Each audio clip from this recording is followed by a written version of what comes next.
The chair now recognizes Ms. Ocasio-Cortez for 5 minutes. Thank you. I don't know what I just heard right now, but I think when we talk about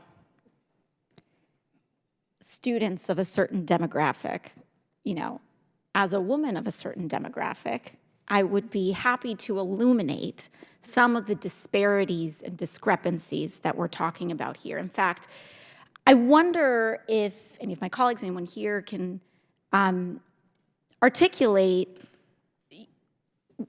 in this discussion of absenteeism. We say, people aren't showing up to school anymore. It's because they don't. There's an insinuation that it's because people don't want to go, or there's a different attitude. But do we actually know what one of the leading causes of school absenteeism is? Asthma. Asthma. I represent the Bronx.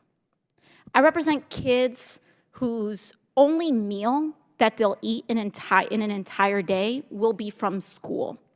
I represent kids whose the cleanest air that they'll breathe in their entire day, maybe if they're lucky, will be from their school. That the safest place that they will be in a day will be their school. And so when we come here, we talk about schools, but if you close your eyes and put yourself in a classroom of someone else's district, you'll see that the challenges are different here. So this is not about what we're teaching about European versus non-European descent. This is about the fact that the Bronx has one of the highest childhood asthma rates in the country. And climate curriculum, and when we talk about the importance of having clean air and clean water, it has a direct outcome on people's scholastic performance.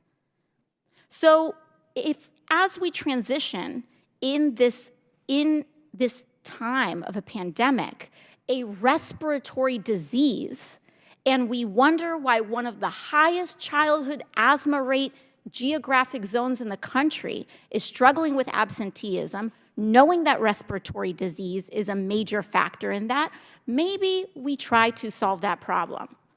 Maybe we take a look at some of the environmental and some of the economic factors in getting to a school. Ms. Fort, you have extensive experience in this issue.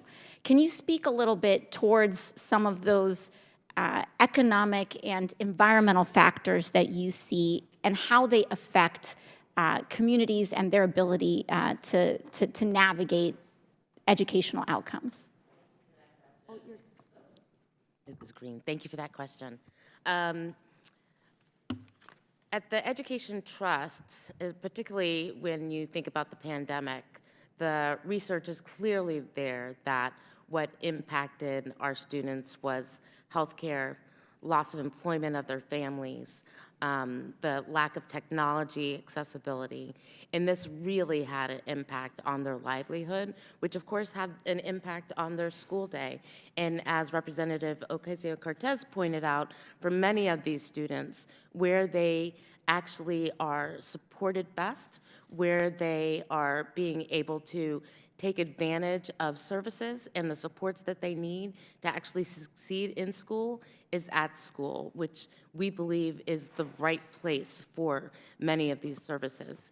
In addition, we know that lack of mental health supports that they faced during the pandemic needed to be supplemented while at school. And so we are happy to see from this recent investment of the American Rescue Plan, the significant investment in schools that helped schools reopen, that made sure teachers had the supports that they needed, and most of all, made sure that more children had support for mental health services. Thank you so much, Ms. Ford. And this correlates with what we've seen, not just in the Bronx, but across the country.